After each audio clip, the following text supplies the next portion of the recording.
y había un momento de paz. Yo era oscuridad en la calle, peleas, violencia, me quería romper la madre con Raimundo y todo el mundo, pero cuando llegaba a casa encontraba a mi polo a tierra. Estudio Derecho, ella empieza a estudiar bacteriología y empiezo a trabajar en Derecho Penal, todo lo que vienen siendo las justas o los casos de personas inmersas en el crimen. Bueno, gente, Albert y gente de No Aclares que Oscureces, hoy tenemos un episodio, un capítulo muy especial, hermano. Muy especial, viejo Albert.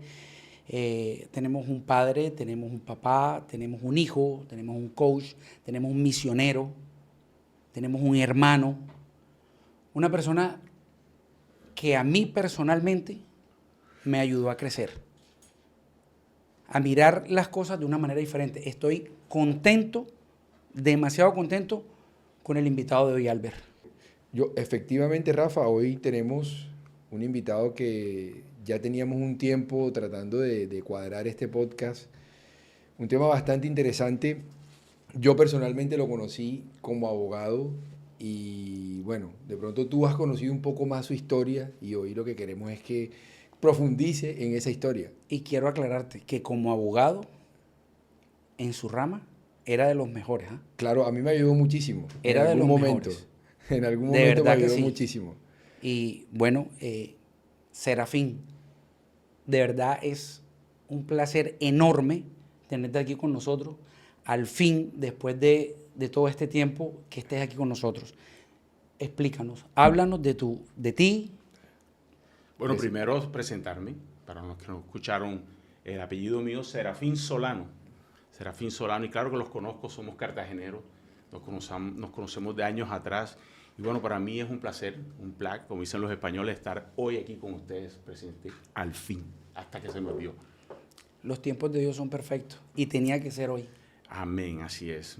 Bueno, los elogios empezaron y bueno, yo digo que tú te puedes curar de cualquier cosa porque tú te defiendes ante un detractor, pero ante los elogios, imagínate.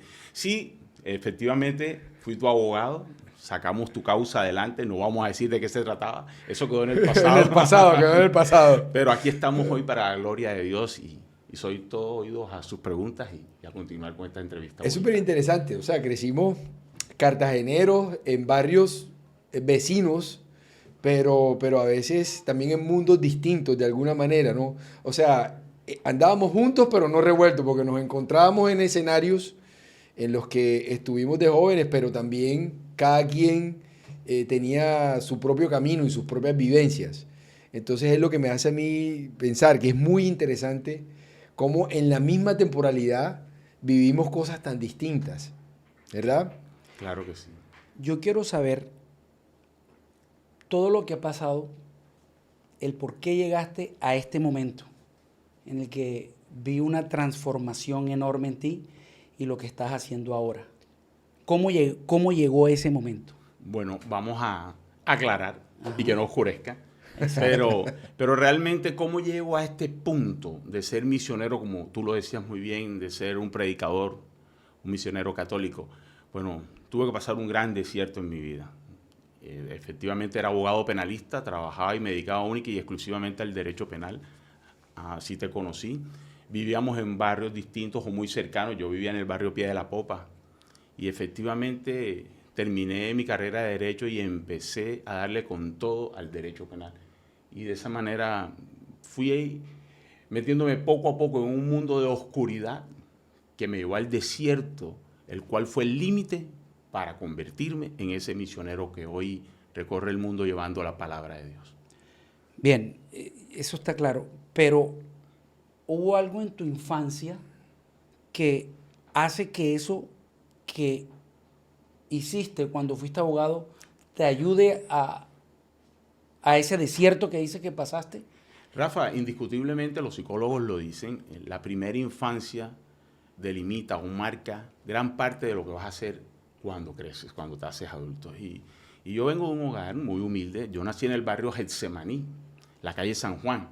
Y en el barrio Getsemaní existían dos tipos de pelados. O eras pelotero o eras peleonero. Y nunca en mi vida agarré una manilla. Ok. Amor de mi vida. Así que era puñetero desde peladito de la Plaza de la Trinidad. Al salir de los colegios ahí nos reuníamos y eso era peleas iban, peleas venían. Pero tenía un hogar muy feliz, ¿sabes? Yo vivía con mi papá, mi mamá y mis 3 hermanos mayores, eran mucho mayor que yo, y vivíamos en total felicidad.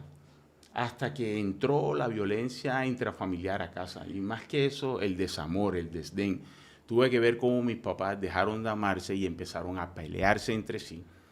Hubo maltrato psicológico, llegaron al maltrato físico, y eso fue marcando el corazoncito de un niño de 8 o 9 años de edad.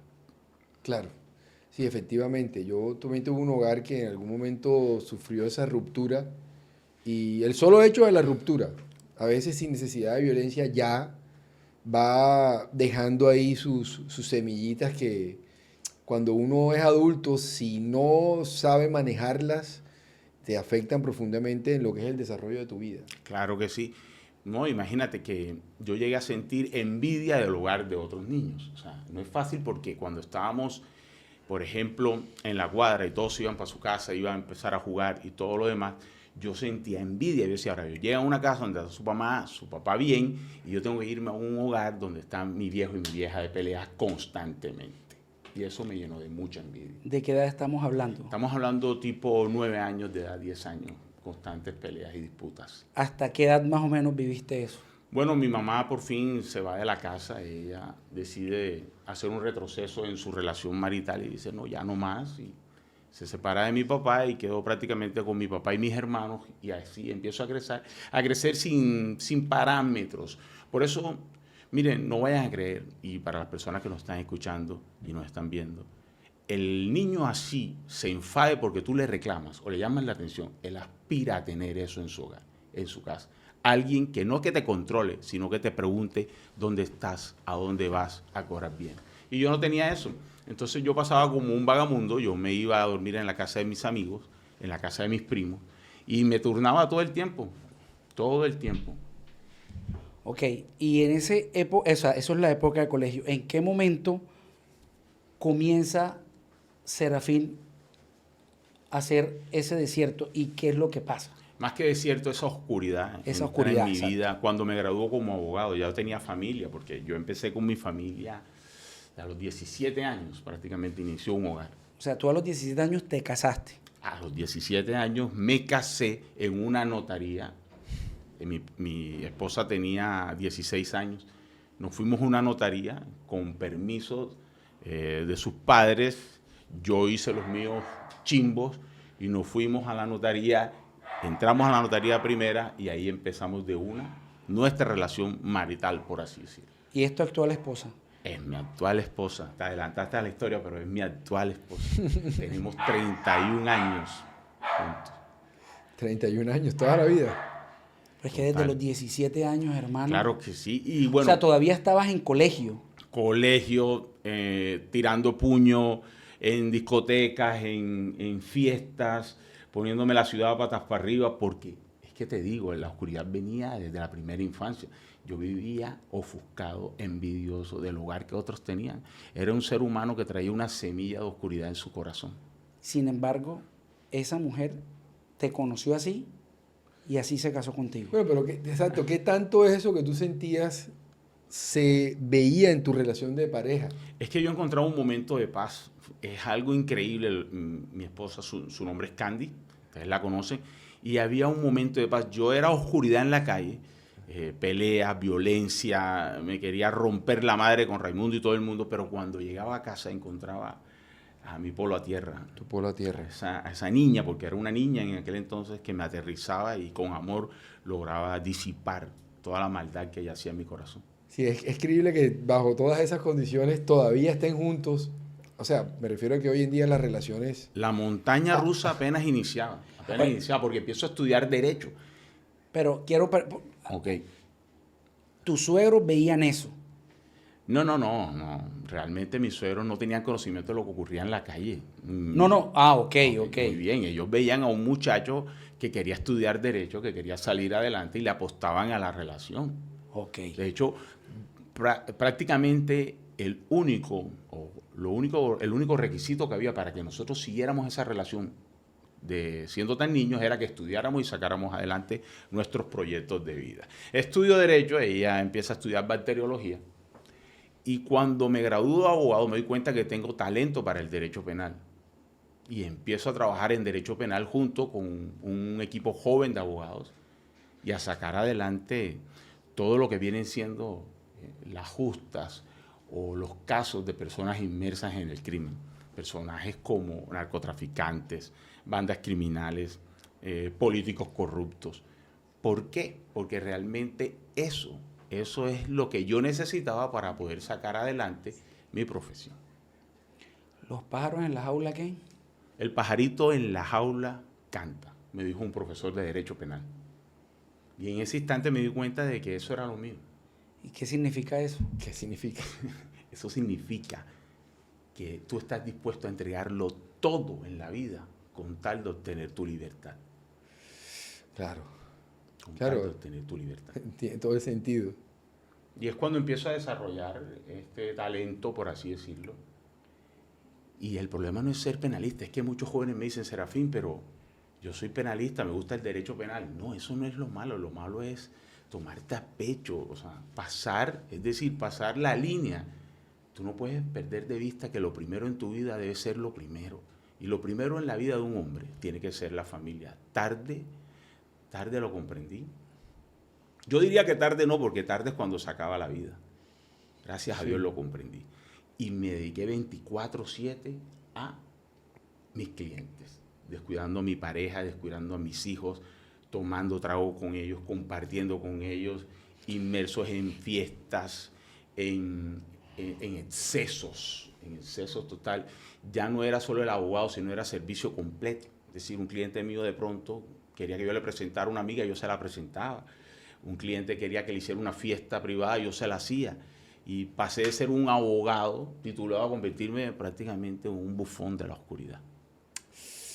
Entiendo. Yo voy a retroceder un poquito y pues digamos que hay muchos mitos alrededor de que uno al final termina comportándose acorde al ejemplo que recibe de la familia. ¿Tú tenías algún ejemplo que te influenciaba en tu familia en ese momento?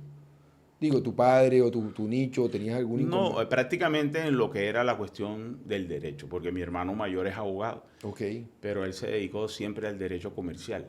ok. Yo quería ser abogado como él, pero cuando me gradué me convertí en penalista. Es penalista. Y que quería es totalmente distinto. Totalmente Tiene distinto. son dos mundos. Sí, me fui por otra vertiente y ahí desarrollaba mi Desarroll- trabajo en el derecho penal. De hecho, como decimos, ahí fue donde te conocí. Sí, sí, Y empezamos, totalmente. ya nos habíamos visto en la calle Sí, y no, todo, claro. de la rumba, pero no conocían mi faceta de profesional. No, no la conocía. De hecho, pues sí, digamos que tenía más referenciado a otro amigo tuyo, a Leandro, en ese momento, Claro. y alguien me dijo, oye, está el Pimpollo que él te puede ayudar. El pimpollo.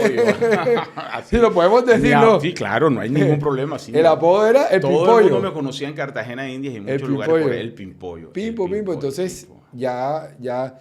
Y de hecho, Serafín tenía algo y era que, como es tan grande corporalmente, en aquel momento yo creo que iba mucho más al gimnasio Sí, que sí, ahora.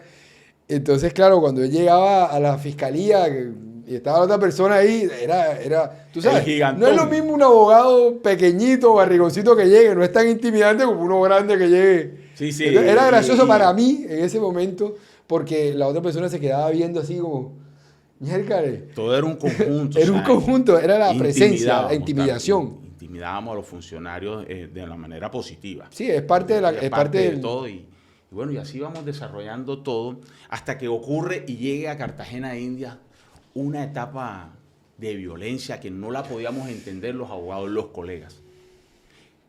Surgen, creo que, un tipo nuevo de delito. Inician bandas criminales, políticos corruptos que recurren a que con recursos impropios empiecen a sacar adelante sus justas políticas. Y es así como los abogados empezamos a encontrarnos en Cartagena de Indias, en Barranquilla, en Santa Marta, en restaurantes y cafetines, y decimos, hey, mataron a fulano. Y uno decía, no lo puedo creer. ¿Y por qué? No, y a fulano lo amenazaron. Y no lo creían. ¿Por qué no lo creíamos? Como si fuera el día a día también. Era el día a día. ¿Y por qué no lo creíamos? Porque todo el mundo tiene derecho a una defensa y eso nos lo estaban explicando en la facultad y cuando salimos al ruedo como abogados que ocurren estas muertes, no lo podíamos creer. Y todos éramos amigos. Mira, el abogado de una persona era mi amigo y yo era abogado de pronto de su enemigo. Y era algo muy difícil. Cuando empiezan a ocurrir estas muertes, si me dejas seguir desarrollándola, cuando empiezan a ocurrir estas muertes, mi esposa me dice, Serafín, pero deja el derecho penal, vamos a que trabajes, empleado. Pero no era una opción para mí porque me gustaba el caldo Geraldo. Sí, había algo ahí con el poder. El poder. El poder embriaga. El poder embriaga y la altivez, la soberbia que manejaba en aquel entonces. Todo era un conjunto. Y tenías una adicción. Una adicción de pronto también a la aprobación, ¿sabes? A que donde yo llegara la gente dijera, ese es el Pimpollo, mira, el Serafín. Sí, reconocimiento, esa todo. Esa adicción de ego, conocimiento, violencia, estaba generándome un daño increíble, pero principalmente a la familia. Y lo recalco siempre en mis entrevistas, la familia. Mira, mi hijo no aprendió a montar bicicleta, sino grande, a los 17 años. Y mi hija mayor, Valeria, yo la llevaba a la escuela borracho, amanecido. Era algo increíble. Sí, es increíble. Sí, si lo miras en retrospectiva ahorita, criticable. Y algo que sí, seguramente de lo que te arrepientes totalmente. Y bueno, luego de que viene ya este proceso de esta situación en Cartagena, que yo creo que la recordamos, esa situación que se presentó en donde empezaron a disputas entre bandas y ese tipo de cosas, y muchas personas conocidas también quedaron ahí dentro de ese círculo. Es que perdona que te interrumpa, Albert. Definitivamente tú no tenías que ser de una banda o de otra, solamente por compartir, por ser amigo, por saludarte con alguien con el que creciste, tenías problemas. Entonces, sí. ¿Qué hacíamos las personas? Estábamos asustados. Dentro de ese miedo es cuando yo decido irme a Europa. Yo digo, me voy a buscar la vida, me voy a buscar la vida a otro país y digo, me voy a España, por ejemplo, donde mi familia vive.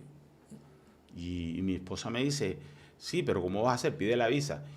Y un familiar me dice en España, no pidas visa para España porque la niegan. Pídela para Bulgaria. ¿Por qué Bulgaria? ¿Por qué Bulgaria? Porque Bulgaria era un país, acababa de despertar de la cortina de hierro, y era un país que estaba ofreciendo visados al tutiplén, como decimos en Cartagena. ¿Por qué razón? Porque era un país pobre. Así que un profesional que optara por un visado para allá se lo daban de una. Pedí mi visa, llego a Bulgaria y quiero comprar un tiquete para Madrid porque dije, bueno, como es la Unión Europea, yo puedo cruzar a Madrid. Cuando voy a cruzar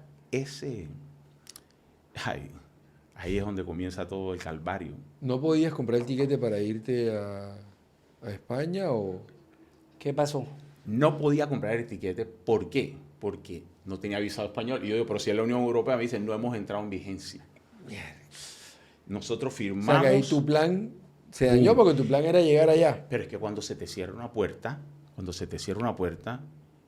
es por algo.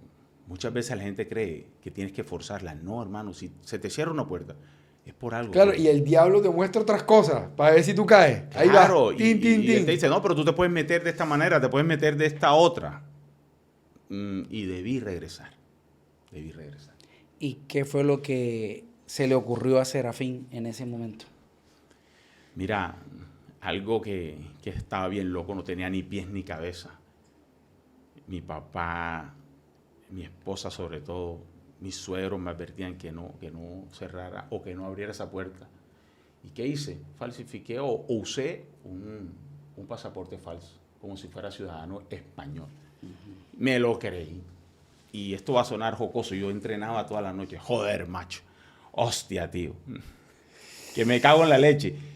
Y eso se me escuchaba tan falso como en este instante. Y un cubano que vivía conmigo en el hostal me miraba burlándose todo el tiempo y me dice, mira, Colombia, tú te vas a meter en tremendo lío, bro. Y le digo, ¿por qué me echas la sal? Y dice, porque mi abuelo que no ha salido de Cuba habla más como español que tú. Vea pues. Ahí había, por decirte, alguna advertencia. Sí, estabas convencido de que sí iba a pasar. Pero todo estaba en contra. Todo te estaba diciendo, no lo hagas. No lo hagas. Y no veías las señales. No veía ninguna señal y al contrario, me voy con mi mejor pinta creyéndome español y cuando llego al aeropuerto, que hago mi fila, entrego ese pasaporte, el funcionario lo recibe y así que, esto es falso. ¿De dónde sacó usted este papel? ¿Tú conocías los riesgos antes de llegar ahí a mostrar ese pasaporte? Estaba embelesado porque creía que lo iba a lograr. No había nada que te evitara pensar eso. No O había. sea, ¿tenías claro lo que podía pasar? No, yo no pensaba en el riesgo, yo no pensaba en Ok. algo negativo, No, yo es que- creía que lo iba a lograr. Yo me veía coronado viviendo ya en Madrid. Cuando ese tipo me dice eso, se me viene el mundo encima, me quitan el celular, me arrastran y van gritando criminal, criminal, criminal. Y yo digo, déjenme hacer mi llamada internacional o la llamada a la que tenemos derecho las personas que vamos a ser juzgadas. Y me dice, no, aquí no hay llamada, aquí no hay nada, usted va a quedar incomunicado. Intento llamar por teléfono y no me regalan la llamada. Luego, una señora que trabajaba en la policía de Bulgaria se me acerca y me dice, llama de mi teléfono. Ella tuvo contemplaciones conmigo, más exactamente porque es que hablaba español. Y ella traducía y a la vez me hizo ese favor. Y llamo, y cuando llamo, a mi esposa le entra en buzón. Y luego marco otra vez y yo, Dios mío, voy a perder la oportunidad. Y logro hablar con mi cuñada y le grito, me van a meter en un hueco inmundo. Avísala a todo el mundo. Chuf, Se fue la llamada. se fue todo ya. Tiempo después empiezan las requisas, las peleas, el maltrato verbal, físico por parte de las autoridades, porque yo quería estar presente cuando abrieran mi maleta y ellos me decían que no y todo se convirtió en un caos, o sea, una cosa de locos. Al día Literal, siguiente, estabas viviendo en una película. no, eso era una película. Ojo, pero Bulgaria tiene de las 5 cárceles más espantosas del mundo, ¿no? En la cárcel central de Sofía, Bulgaria, es una de las cárceles más espantosas del mundo. Y ahí donde me envían, en lo que va a durar mi juicio, que iba a durar 7 meses en promedio. Y me mandan a esta cárcel y en Colombia todo el mundo cree que Serafín Solano se está especializando, que está haciendo unos estudios superiores. En Pero Europa en estaba. Europa y el chévere y el boom, pero no, estaba pasando mi propio infierno. Yo no tenía ni idea de eso. Y Cartagena, que es un pueblo chiquito que todo se sabe rapidísimo, pero nunca. Sí, supe lo eso. teníamos en casa, era un drama que vivía la familia. Claro. La familia. Mira, cuando yo llamaba a mi esposa, yo le decía, ¿qué están haciendo? Y me decía, no, mi papá cumple años. Y yo decía, pero ¿cómo es posible? Ustedes van a partir un pudín allá, una torta, ¿eh?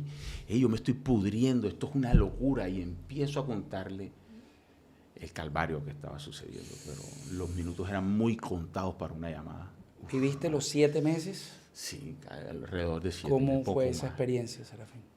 Cuando voy subiendo, que me ingresan, luego de una desinfección que hacen a los que llegan, yo noto que entre piso y piso hay mallas, como la de los circos, debajo de los trapecistas. Y yo le pregunto al guardia, ¿y eso para qué es? Y me dice, lo vas a saber. Resulta que eran mallas anti-suicidio. Y cuando me lo dicen, yo no me lo puedo creer. Yo dije, yo nunca me tiraría por ahí, jamás en mi vida. Porque la gente optaba de una manera u otra a salir de ese infierno de esa manera. Cuando entro, 7 hombres blancos como la nieve. Lo que me decía que esa gente no cogía sol. La salida al patio era una vez cada 30 días. Tú te podías bañar una vez cada 15 días en ese infierno. Y parte de las advertencias que me habían hecho era no llores frente a los presos. ¿Qué pasaba si lloraba frente a los presos? Eras presa fácil. Era presa fácil. Y fíjate, entendí muchas cosas, que muchas veces esa falsa valentía que tenía en Cartagena, India, era porque me sentía respaldado, porque tenía muchos amigos, porque realmente no había conocido el infierno. Y en una sede del infierno como Miltrop, porque así es que la apodan, Miltrop significa la casa del diablo, tú realmente te das cuenta que no hay valentía que valga la pena. Esos son lobos feroces. Tú puedes medir, yo mido 1,85 m. Esos tipos en Bulgaria miden 2 metros casi, porque ellos son campeones mundiales de un deporte que se llama los hombres más fuertes del mundo. No sé si lo has visto. Cargan rocas, Árboles. arrastran árboles y tractomulas. No, A mí me jalaban por los tobillos, me tiraban al piso y me daban una tunda de patada y trompa. sí, tú eras pequeño. Exacto. Eras promedio. Sí. Y por muy gersemanicense, tirador de trompada que fuera, me reventaban. No, yo no sé si yo podría vivir en una situación así. De verdad que me lo imagino y nada, el simple hecho de estar ya encerrado para uno ya es una limitación bastante grande ahora con esas condiciones extras. Mira, no había elementos de aseo. No había papel higiénico, no había pasta dental. Ahí no existía nada de eso. O sea, sálvese quien pueda. ¿Y Sálvese quien pueda. cómo hacían las necesidades? No, ya nosotros perdíamos humanidad y no teníamos pena con uno con el otro. Y parte de la diversión absurda de ese infierno era observar muchas veces cómo tú te sentabas a defecar. Había una droga que se usaba ahí. Yo nunca fui drogadicto, por así decirlo. La gente cree, pero era por lo peleonero, por los tomadores de ron. Pero en ese lugar consumían una droga que se basaba en lo siguiente: raspar las paredes y con esa cal, más unos hongos que habían debajo de las literas, se envolvían en las hojas de la Biblia y eso lo consumían para enajenarse de esa realidad. Perdón, había una Biblia ahí. Había una Biblia que nadie volteaba a mirar. O sea, Se utilizaban el papel. El papel se utilizaba para todas las cosas menos para lo que debíamos hacerlo. Hasta el momento tú no has escuchado una parte en mi historia del Señor ni de un encuentro con Él, pero de ahí me aferré a la palabra. Y hay una palabra que es Jeremías 33:3, que dice: clama a mí y yo te sorprenderé y te mostraré cosas maravillosas y ocultas que tú desconoces. Y empecé a clamarle al Señor: tú me vas a sacar de aquí, tú me vas a sacar de aquí. Día y noche. Cuando Hortensia llega y me dice: mira, tú tienes un ángel. Yo le decía: Hortensia, yo sé que sí, todos tenemos un ángel. No, tú tienes un ángel real y vive en Cartagena de Indias, es tu mujer. Tu mujer envía documentación a la embajada en Venezuela, porque allá era donde estaban las conexiones. Nosotros en Colombia no teníamos en aquel entonces, y creo que aún no lo hay, Embajada de Bulgaria. Bulgaria. Y mi mujer salía bajo lluvia, trueno, relampagueaba, sol cartagenero, como fuera, a enviar documentación para probar que su esposo no era un bandido, sino que su esposo era un abogado que simplemente quiso ir a buscar una mejor vida, lejos de tanta violencia. Por Dios. O sea, tu esposa tiene un papel protagónico en todo esto. Yo amo a mi familia, a mis hermanos, mi papá que está en los cielos, a mi mamá, pero la persona, y te lo puedo decir, una persona fundamental en mi vida, por la que cada vez que yo me levanto y le doy gracias al Señor, es mi mujer. Es mi mujer. Es que de la primera vez que yo escuché tu historia, caí en cuenta fue de eso. Sí. Cuando la escuché son dos cosas. Primero, la importancia de la mujer que uno tiene al lado. Siempre es un polo a tierra, es un ancla, es quien lo ayuda a uno a tomar decisiones. Y segundo, que a veces nos quejamos de problemas que sentimos que tenemos, pero no hemos pasado por una situación como la que tú pasaste. Total. Mira, yo desperdicié, hay una palabra y es la del hijo pródigo y el padre amoroso. A veces nosotros tenemos la felicidad en las narices y no la encontramos. El pueblo del Señor, Israel, estuvo en el desierto 40 años buscando la tierra prometida y la tenía, según coordenadas actuales, muy cerca.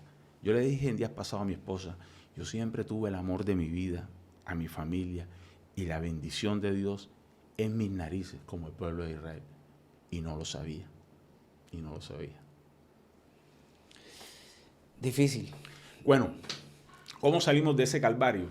Además de la ayuda de mi esposa, con la ayuda de mi abogada jovencita, era practicante búlgara, y Hortensia, un ángel que puso el Señor en mi vida, que era mi traductora cubana. ¿Por qué tanto cubano en Bulgaria? Porque es un país prácticamente comunista. Y aquí no vamos a hablar de política. No, Totalmente. Pero te voy a decir algo. El retraso es brutal. claro. Las tiendas de barrio en Bulgaria eran custodiadas por hombres con fusiles AK-14. O sea, una cosa de loco. Era todo muy rústico y brutal. La cárcel por eso era tan inmunda, putrefacta, excremento más fuera que dentro, orín, no habían uniformes para los presos, la salida al patio era un calvario, si te atrasabas te golpeaban los guardias a bolillo. Era una cosa de locos. Yo me asomaba por un huequito de la pared y veía un perro aullar en el fondo. Y yo decía: yo quiero ser ese perro. Y cuando lograba por fin tener comunicación con mi esposa. Le decía, amor, yo quiero ser un perro que se asoma en la esquina de la cárcel cada día. Yo quiero ser ese perro porque ese perro está libre. Ese perro está libre. Ya el querer tú cambiar tu lugar como ser humano por un animal, por una bestia que está en un rincón en la calle, eso te dice mucho del calvario que estás viviendo. Por eso hay gente que cuando dice, no, Serafín, es que tú hiciste sufrir mucho a tu familia, a tu mujer, esa mujer es una santa, y uno no se va de aquí sin pagar. Dios quiere que pague más. No, cuando yo te escucho a ti, yo me quedo sin palabras, hermano. Yo me quedo sin palabras porque es una situación que no cualquiera soporta, ¿ah? Porque eso también hay que tenerlo en cuenta. Es una situación totalmente extrema, pero el Señor dice que no te va a dar una carga que no puedas soportar. Y si la soporté es porque había un plan, y eso está en su palabra. Jeremías 29:11 dice, planes de bondad y no de maldad tengo para todos ustedes, a fin de que tengan una vida y una esperanza. ¿Tú cogiste esa Biblia en algún momento, la que estaba ahí? Claro, yo le dije a mi amigo Nihat, le dije, por favor, me tradúceme. Yo quiero encontrar Jeremías 33:3, pero yo no tenía ni idea qué significaba eso. ¿Pero y por qué sabías Jeremías 33:3? Ahí voy. Un día iba en Bogotá, iba a buscar unas prepago, y el taxi, mal llamadas prepago, unas mujeres que trabajaban con su cuerpo, y el taxi decía Jeremías 33:3, búscalo. Y yo le pregunté al taxista, ¿qué quiere decir eso? Y el taxista me dijo, búscalo. Búscalo. Nunca lo busqué. Y ¿Te estando allá lo acordaste de eso, buscamos, estando claro, allá? buscamos en la Biblia y ahí estaba esa frase, esa palabra que en un momento dado nos generó, y digo nos generó, porque ya estaba hablando con mi compañero Nihat y estábamos evangelizando de alguna manera. Fíjate, era otro preso que estaba contigo ahí. Era otro preso que estaba conmigo de ¿Era nacionalidad, búlgaro? no, era de nacionalidad palestina. Bestia. A partir de ahí comienza un cambio. Ahí poco a poco empieza una semilla y bueno, yo respeto la creencia de todo el mundo, pero no puedo dejar de lado la mía. Y la mía es nuestro Señor Jesucristo. Y empieza un cambio, ¿por qué? Porque la palabra dice que cuando Él empieza algo, lo termina. Y allá empezó la semilla. Yo empecé a rogarle al Señor que me sacara de ahí cuando viene una sentencia de que me puedo ir ya a casa. Hortensia me visitó un día, después? no, poco más de 7 meses, y cuando llega mi abogada feliz, yo le digo, ¿qué pasa? Y me dice, tengo buenas noticias. Y yo le dije, trajiste pasta dental, papel higiénico, elementos de aseo, comida, cigarrillos. Y me dice, no, te vas a casa. Te vas a casa. Yo no me lo podía creer. Ahí estaba la bendición de Dios y me dicen, el único problema es que tienes que comprarte tu tiquete. Y Yo no tenía plata ni nada en los bolsillos y me logro hacer una llamada telefónica y en tiempo récord ahí está el ángel nuevamente ayudándome, mi esposa, y compra ese tiquete y le digo, manda fax. Bastaba con un fax de la compra del tiquete para dejarme salir. ¿Sabes cuántos envió mi mujer? 27. 27 Que no quedara por si la duda. mosca. Por si la mosca, o sea, 27. Llegaban y llegaban. Y Uno tras de otro. llegó el guardia y me dijo, colombiano, no más fax, no más fax. Todo en orden. Y el vuelo estaba, o sea, al día siguiente, 2 días, 3 días. Hermano, imagínate que el vuelo, viejo Albert, estaba para 2 días después de la libertad. El problema era que tenía que llegar a Francia para cruzar a Colombia. No había un vuelo directo hacia Colombia. Y me dijeron, si te pillan los franceses, te van a mandar para acá y no te podemos tener un hotel. El único hotel que te espera es Miltrop. Mi oración de fe fue, Señor, hazme invisible. Hazme invisible. Le dije a mi esposa, amor, la única manera de que llegue a Colombia es que me haga invisible. No hay otra. Pero espérate un momento, o sea, ni siquiera por ser un caso especial que te ibas a devolver a tu país, no había forma de hacerte llegar a... No, porque ellos dijeron, si tú te pagas tu tiquete, todo queda como si nada hubiera ocurrido. Tú no vas a tener antecedentes penales. Es más, yo voy a Europa eventualmente por la misión a visitar a mi familia hoy día. Así que todo queda como si nada. Vas a empezar de cero. Pero cuando llegues a Francia no vas a tener pasaporte porque tú eres un falsificador, me dicen en mi cara. Pucha. Así que, bueno, ese avión aterriza en Francia Y cuando ese avión aterriza en Francia, yo digo, Señor, aquí va a orar. Aquí es donde tú entras en acción en mi vida. Necesito ser totalmente invisible a los ojos de las autoridades. Llego ahí y hay un saloncito donde tienes que esperar y llega la policía y dice, los que tengan visa americana se pueden quedar a dormir aquí, los que no, síganos para que vayamos a migración y pasen a un hotel.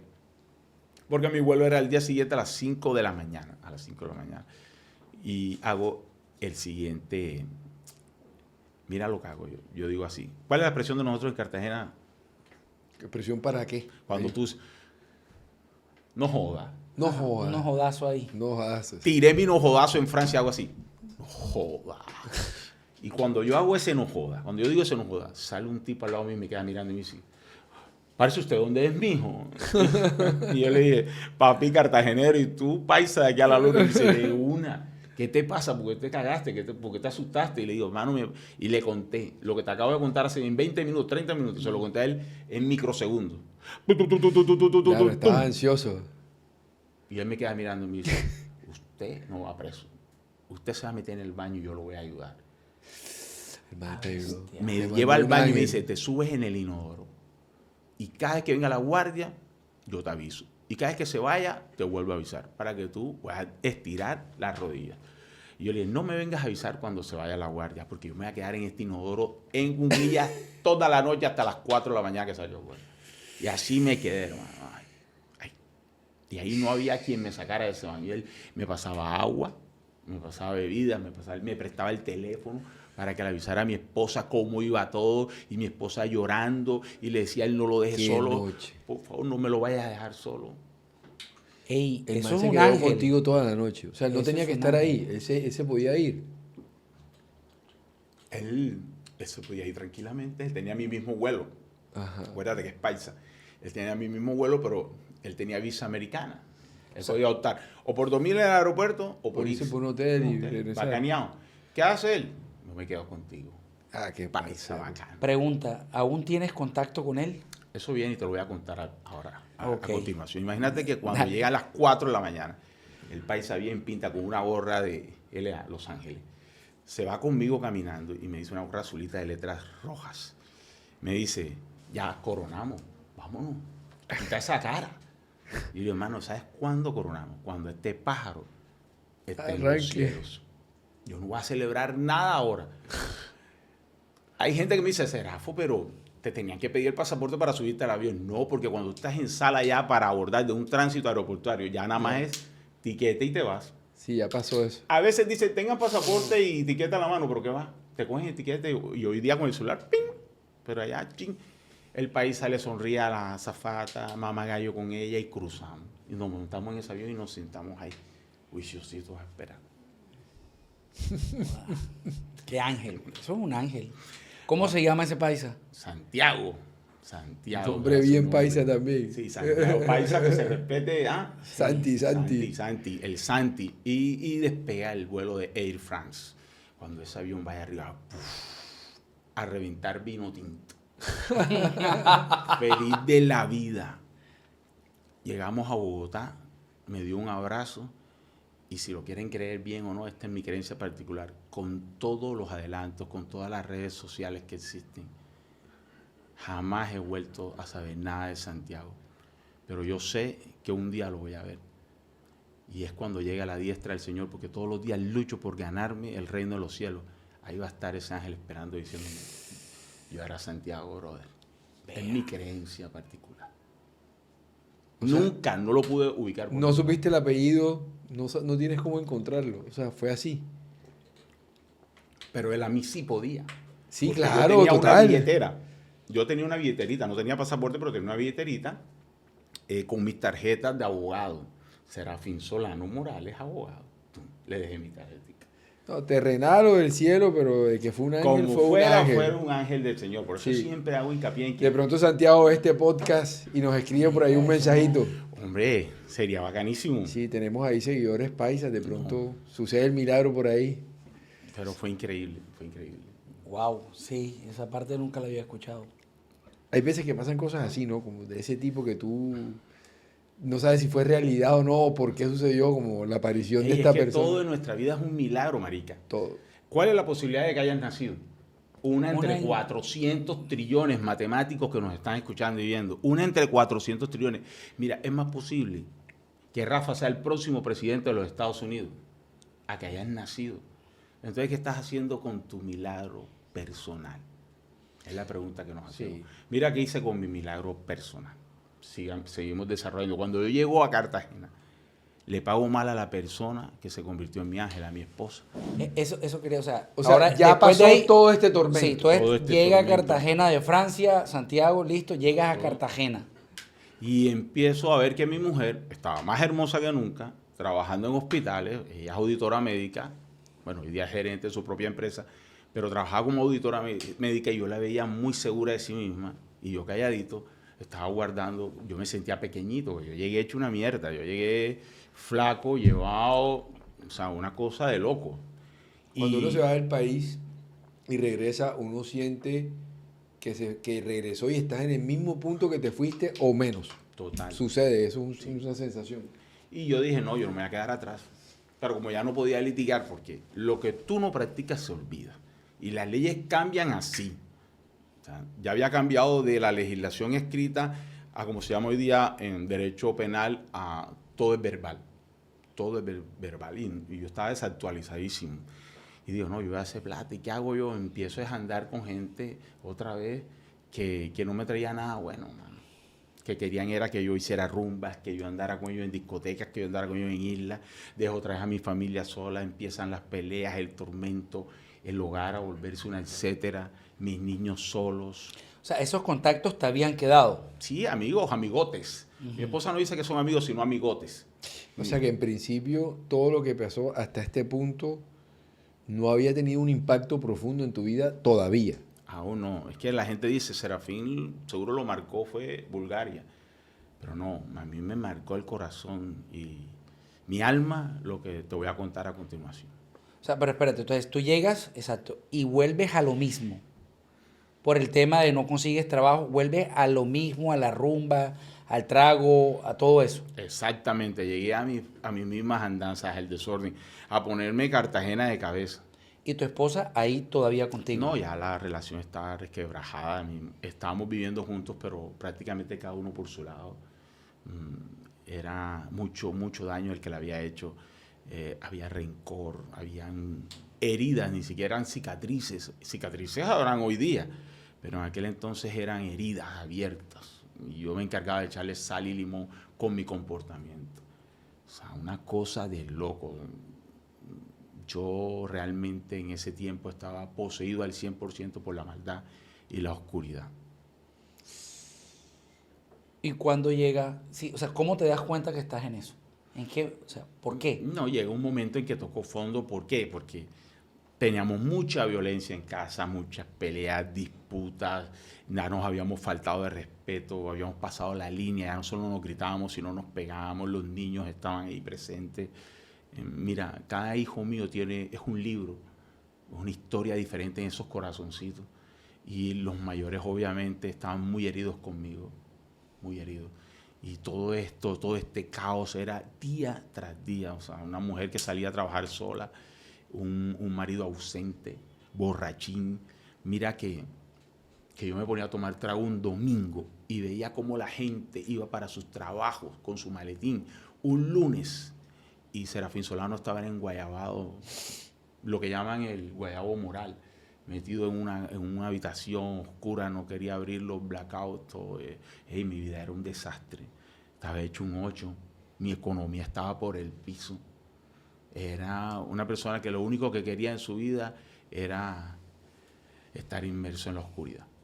¿Y dónde sería el dinero para todo eso? Sí. No, porque los amigos te brindan rumba, los amigotes, rumba, te invitan a un lado, a una isla, pero ve tú a decirle, dame trabajo a un amigote de eso, o ve tú a decirle, préstame un dinero que necesito comprar un mercado para pagar los servicios de mi casa. ¿Ya? Ok. Y sí, es decir, si yo te presentaba a ti, tú eras de pronto un traqueto que llevaba a Cartagena India y yo te presentaba una peladita, tú me dabas una liga y así, o sea, una cosa tan baja. Y mi mujer me decía, hey, en serio, O sea, tú estudiaste Derecho para eso. O sea, tú que eres relacionista público, vaya cosa. Claro.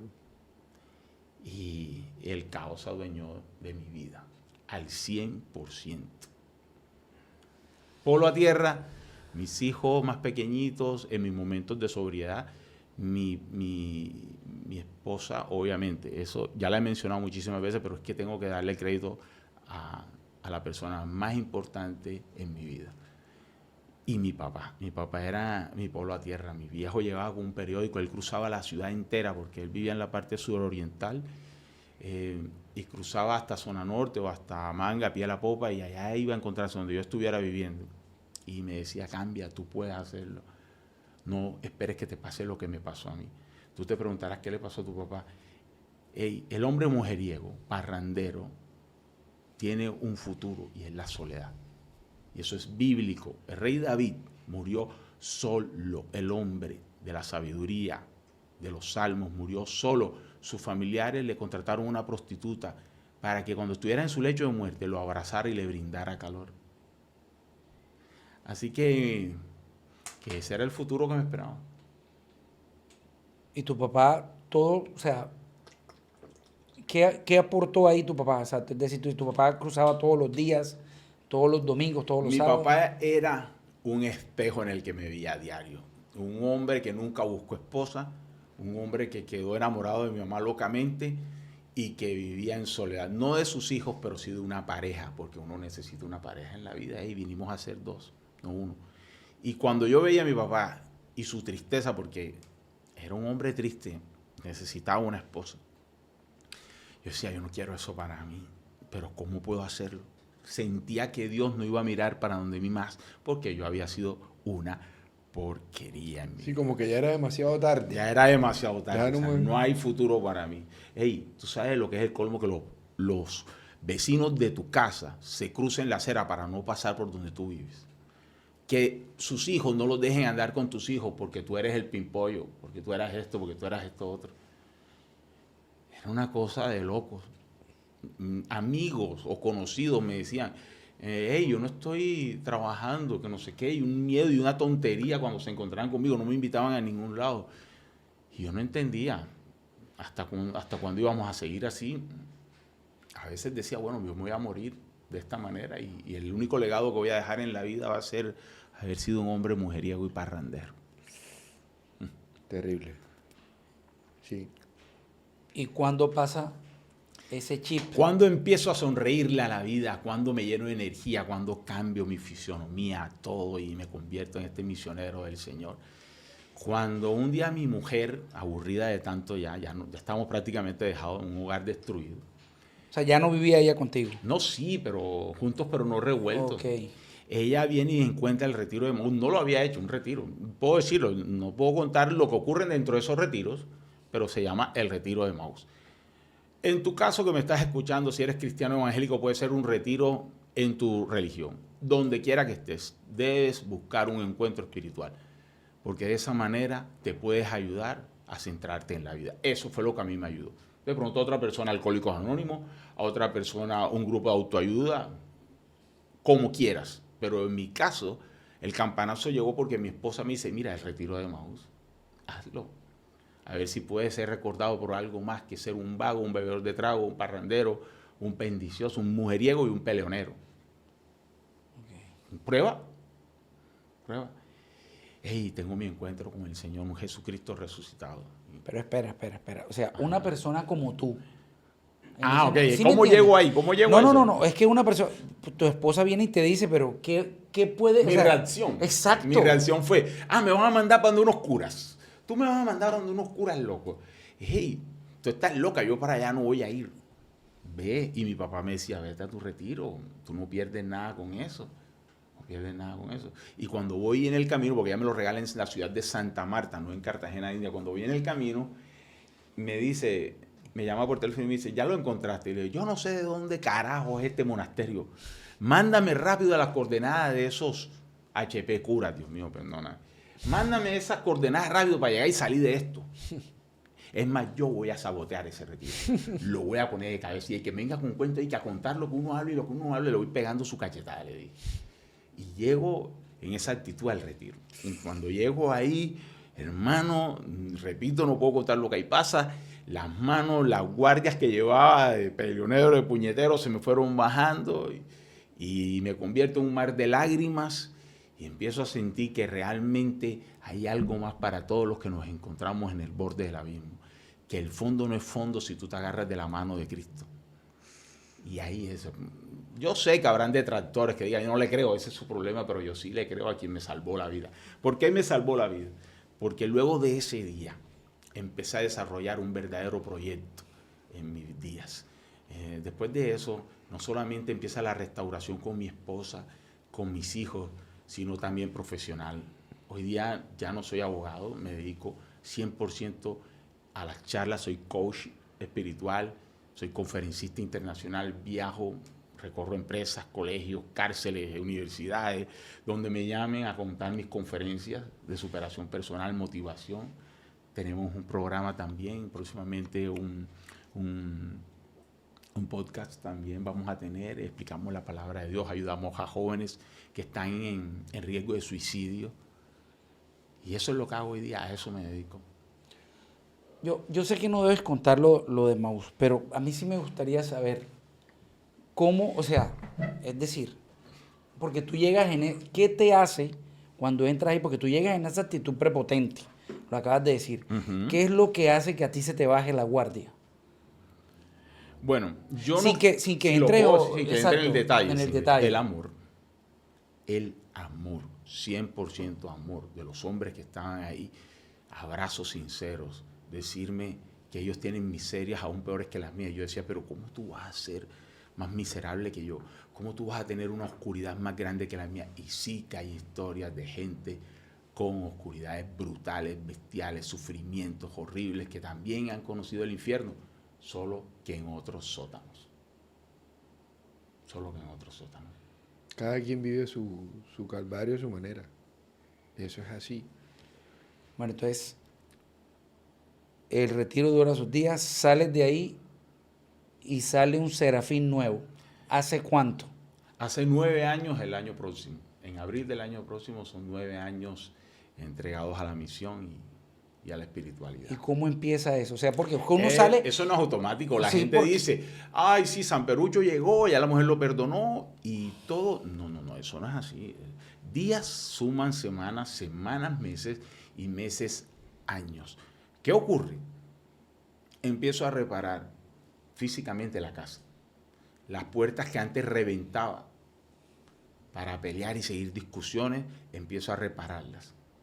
Tanto así que mi mujer un día pasa al lado mío y me toca el hombro, no sé si ella lo recuerda, y me dice, espero que también las puertas de mi corazón las puedas reparar como estás reparando eso. Empiezo a hacer las cosas que antes no hacía. Tomo a Jerónimo, mi hijo menor, y lo enseño a montar bicicleta. Y cuando Jero da sus pedalazos, que va avanzando y lo logra hacer solo, wow. Cristian, que lo tengo al lado, me queda mirando y me dice, mi hijo mayor, pa, lo veo y no lo creo. Lo veo y no lo creo. Mira toda la restauración cómo va, peldaño a peldaño. Bien, pero ¿cómo se mantiene? Porque es que no es fácil mantenerlo. Cuando hay como tantas heridas así sí, de la pareja, a veces es difícil como, yo sé, es persistencia, es ir poco a poco y de mucha paciencia, pero muchos no lo logran, muchos en el camino desisten y no luchan por eso. ¿Cómo haces para hacer? Es decir, sobre todo al principio, porque es que cuando uno sale de allá, uno sale lleno de esa espiritualidad. Aquí yo veo una cosa y es que efectivamente, y tiene todo el sentido que menciones tanto a tu esposa, porque de verdad es que una esposa promedio, no, ¿qué promedio? El 99% no hubiera llegado tan lejos. Que son 31 años de hubiera casado. sido más fácil en muchos momentos de lo que tú cuentas, sencillamente tomar un camino aparte. Entonces eso es lo que... A ver, Albert, y Rafa, yo no me dejé dejar. No me dejé dejar. Y ahí sí debo ser totalmente sincero. Parte de mi violencia y de mi manera grotesca de ser la utilicé para no dejarme dejar. Yo le decía a mi mujer, tú me dejas solamente muerta. Muerta. O sea, yo no me voy a dejar dejar. Y ella me echaba por una puerta y yo me metía por una ventana.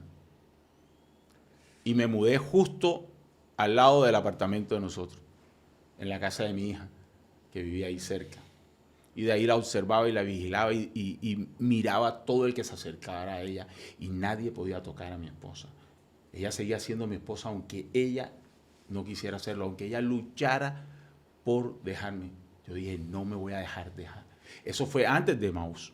Okay. Esa era mi técnica, no me voy a dejar dejar. Y me presentaba donde ella estuviera, hermano, y la iba a buscar y estaba encima y pendiente. Pero era la manera equívoca de hacerlo. Yo lo sé. Esa salud mental estábamos mal. Estábamos súper mal. Ahora, pero luego llega la espiritualidad a mi vida y entiendo que no es de esa manera. Es con hechos y no palabras. O sea, prometerle tú a una mujer que sufrió tanto, voy a cambiar, no es lo mismo que cambiar. Pero ahí tú solo habías hecho el Emaús. Yo solo había hecho el Emaús. Y es cuando le digo a ella, tienes que hacer Emaús para que este barco vaya nivelado totalmente. Claro. Cuando yo le regalo Emaús, ella sale de Emaús y le digo, nos vamos a casar ahora. Ahora viene matrimonio católico y nos casamos. Y el matrimonio fue hermoso, no porque cantara el uno y el otro. El matrimonio fue hermoso porque había polvo de ángel en el ambiente. Mis nietos y mis hijos fueron los pajecitos, cartelitos que decían, aquí viene el novio. Tú tenías que ver la cara de mis hijos más pequeños de felicidad. O sea, una cosa que no se podían creer. Y claro que tenemos disputas hoy día en el hogar, es normal. Pero ahora las enfrentamos 3 y no 2. El Señor, mi esposa y yo. Así es. Vea. Sí, de verdad que es un tema que... Sí. Yo quiero preguntar, porque es que, ¿qué amigos quedan? O sea, hay amigos, porque es que, mira toda la historia, pero protagonista, tu esposa, sí. Pero tiene que haber amigos. ¿No hubo un amigo contigo en esos momentos o todos fueron amigotes? ¿Conservas a alguien que en algún momento te quiso, hey, Serafín, Pimpo, ya no más? Hermano, los amigos desaparecieron porque eran amigotes. Teníamos en común solo mujeres, juergas, alcohol, rumba, paseo. Apenas opto por este tipo de vida, y empiezan a irse de mi vida. Muy pocos quedaron, te los puedo contar con una mano. Que tenemos un grupo de WhatsApp que es Los Gatos, y ahí estamos un combo que estudiamos bachillerato juntos. Y gracias a Dios optaron por otras profesiones. Y entre ellos hay uno muy especial, y tengo que mencionarlo, él se llama Lorenzo García. Lorenzo García acaba de perder a su mamá, y yo sé que está en los cielos, viejo Loro, su mamá. Y ese es el que se mantuvo firme, marica. El Juaco Guillén, ese pelado Guillén Martínez Martelo de Cartagena, y cruzaba para estar conmigo y hablaba conmigo y me decía, pórtate bien, cambia, vas a perder a tu mujer, ey marica, desde los 17 años para tirar todo ahora por la borda. Y hoy día, de los que se ha quedado, ese es el firme.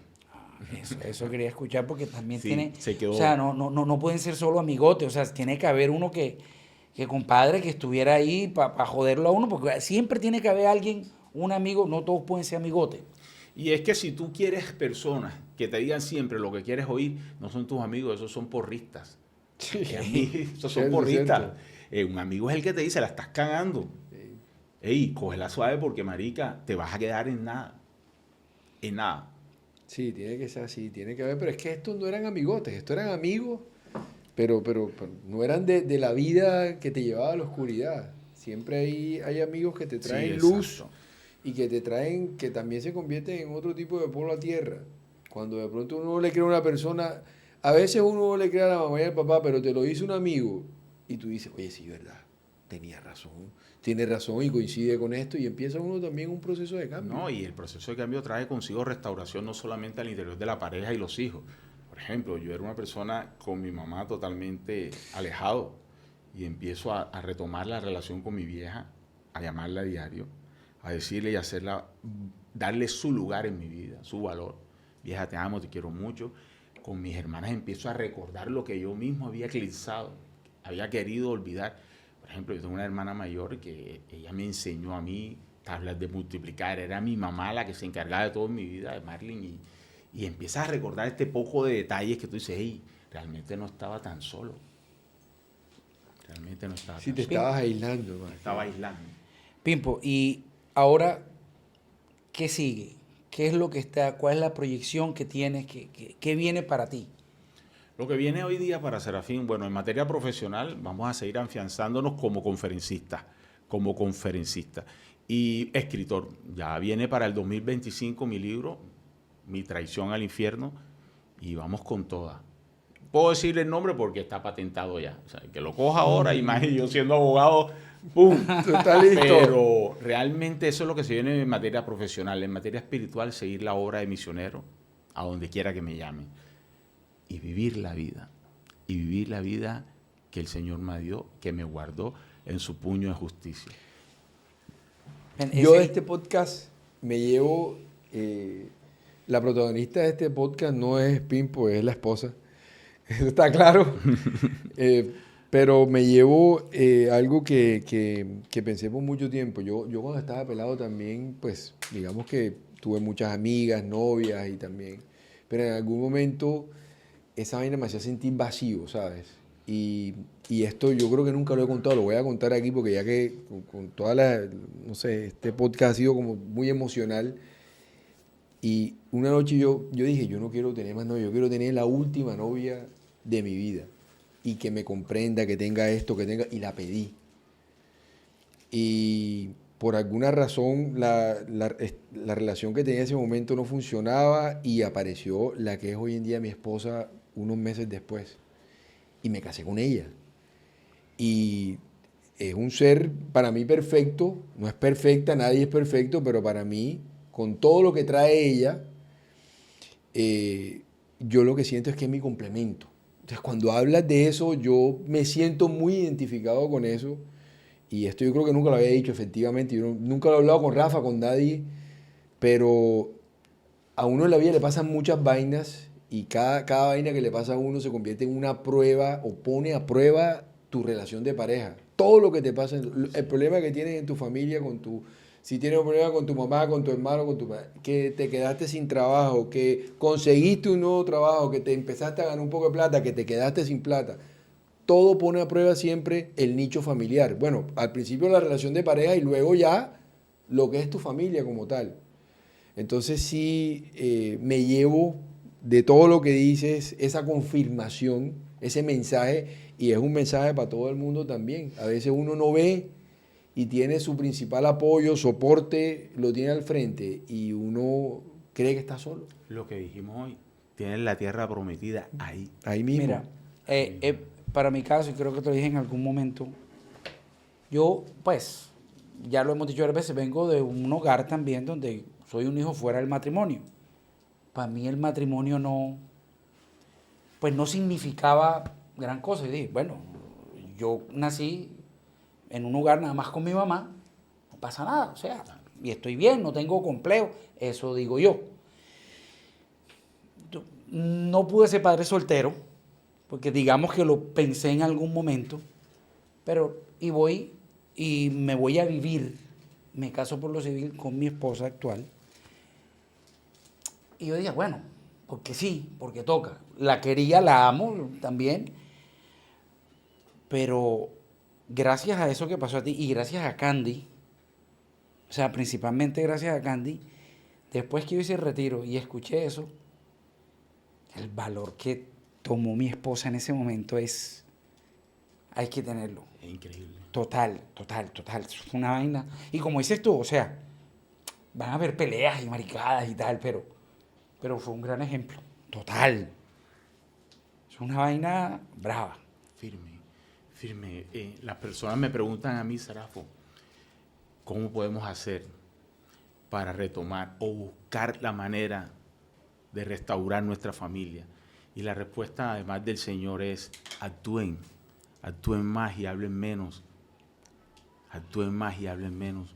Eso que le prometen a sus esposas, a sus familias, cúmplanlo con acción. Yo les traje un regalito a ustedes, casi que se me olvida, se los quería dar al aire. y son estas pequeñas cruces que están bendecidas. Tienen tierra, si lo pueden ver aquí, y esa tierra no es cualquier tierra, es tierra fértil y es la tierra prometida, porque viene de Jerusalén esa tierra. Qué detallazo. Es un detalle con mucho cariño. Ay, Muchas Pipo. gracias. Para que en Gracias, esa mi tierra hermano. siga germinando el amor del Señor y que se traduzca en muy, pero muy buena vibra para su casa y sus hogares. Amén. sus hogares. Que así sea, mi hermano. Amén. Y Muchísimas si gracias. puedo dejar una reflexión. Quiero preguntarte algo. Yo Listo. también tengo otra pregunta. No, Pero yo quiero primero, saber, Rafa. o sea, listo. La tierra, Ok. yo cojo la cruz, la pongo en mi llavero, la pongo, Sí. la tierrita, ¿dónde la pongo? ¿Dónde la Ok. conservo? ¿Tienes algún altar en casa? Como altar, no tengo una virgen. Por eso, donde tengas tu Biblia, tu Cristo, Ujú. tu Virgen. ¿Tienes ese lugar? Sí. Ese es tu altar. Ok. Te recomiendo que no la uses de llavero, tranquilo. La Ponla pongo ahí. ahí. Y de ahí va a estar simbolizado el lugar donde nuestro Señor pasó el Calvario, que es la muestra de amor más grande que Él nos ha dado. Amén, compadre. Ahí lo tengo. Mi pregunta va para el coach espiritual. Esta no es para el abogado, ni para Pimpollo, ni para nada por el estilo. Yo hace poco tiempo también tuve una relación con mi papá. Hoy no hay relación. Y hace aproximadamente, bueno, hace un tiempo atrás, descubrí que esa relación, la relación que tuve con mi papá o la poca relación que tuve, de alguna manera generó en mí una percepción de la imagen paterna que prefiero omitir, o de rechazo, una sensación de rechazo. Y yo no me había dado cuenta, pero yo hice Emaús también. Y tuve un momento en Emaús que me marcó bastante, pero luego no tuvo un efecto en mi vida en el largo plazo. Fue muy corto realmente. Y me di cuenta que esa relación que tuve con mi padre, de alguna manera, se empezó a traspolar a todas las imágenes de autoridad que te diera la imagen del padre. Y asimismo, con el de arriba, mantuve una relación que o la omitía o sencillamente era más de, es por tu culpa, me está pasando esto por tu culpa, más que cualquier otra cosa. Y hablando con una psicóloga, tiene una explicación Tiene una respecto a eso, connotación. tiene una connotación. Y hace aproximadamente 2 meses empecé como en ese proceso de visitarlo todos los domingos, empezar a ir a misa nuevamente. Y me ha pasado algo que me ha llamado la atención. O sea, tener en la conciencia de esto que te estoy diciendo. Porque yo era de los que llegaba a la iglesia y el evangelio no entendía nada. El padre estaba hablando, ¿cuándo vas a terminar de hablar? ¿Cuánto falta para la misa? Me estaba parando, Ya llegó el momento de tal y ya nos vamos. ya, y me iba Calculaba de todo. primero. Y en estos 2 meses, cada domingo ha sido distinto. De hecho, irónicamente, no estoy esperando que finalice la misa. O sea, por primera vez en Estás mi vida disfrutándola. siento que lo estoy disfrutando. Lo que no sentí en 46 años, lo empecé a sentir en 2 meses. Qué bonito, qué bonito. Pero sí tiene por ahí un tema que me gustaría seguir avanzando en ese proceso. ¿Qué me aconsejas tú? Mira que antes de darte un consejo, quiero decirte que me identifico contigo. ¿Por qué me identifico contigo? Porque fíjate que al alejarte de la figura paterna terrenal, tú estabas construyendo un muro con nuestro Señor. Porque esa es nuestra figura paterna. A mí me sucedió igual. Yo me alejé de mi mamá y me alejé casi que al 100% de la Virgen María. No quería saber nada, ni que me la mencionaran. Construí muros y esos muros repercuten en los cielos también.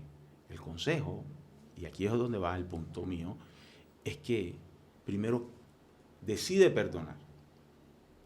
Perdona de boca y con el tiempo vas a perdonar de corazón. Porque esa es una mochila pesada que no solamente castiga a la persona que tú le guardas el rencor, sino a ti mismo. Y vas por la calle, por la vida, totalmente encorvado con esa mochila pesada. Suéltala, ¡pum! Y tú vas a ver cómo vas a viajar liviano. Llama por teléfono, trata de hacer acercamientos poco a poco. Hey, porque te está afectando a ti, te está afectando a ti también. De acuerdo. Yo siento que Ok. me ha afectado toda la vida. Hoy me atrevo a decirlo. Pero sí. Y te voy a decir algo, todos somos hermanos. Y me voy con una misión, orar por ti para que hagas ese acercamiento a tu papá. Amén, gracias. Haz ese acercamiento, mi hermano. Gracias. Porque aún estás a tiempo. Sí. Todos tenemos nuestro teléfono o lo hemos tenido papá, mamá. Pero va a llegar un momento en que vamos a llamar a ese contacto y nadie de aquel lado va a contestar. Y como mensaje final de parte de Serafín Solano, les doy una reflexión africana que dice lo siguiente. El niño que no recibe el abrazo de la tribu al crecer va a quemar la aldea para sentir su calor. Allá en casa, sean la tribu que abraza a sus niños. Muchas gracias, brother. Hombre, Brother, gracias a ti, hermano. gracias por este espacio, mi hermano. Con mucho amor. De verdad que ha sido gente, enriquecedor espiritualmente, brother. Tremendo Muchas gracias episodio. por abrirte así. Tremendo. Episodio especial de la temporada 2. Yo creo que con este cerramos. Toda la gloria al O Señor. empezamos la segunda temporada, la O tercera. empezamos pero la segunda temporada. Esto es una vaina, padre. Qué bonito. qué Sabes bonito. que siempre. Wow. Y en casa, entre paisanos. Además. Así es. Así que firme. Muchas gracias. Espero que lo hayan disfrutado tanto como lo disfrutamos nosotros y nos vemos en un próximo episodio.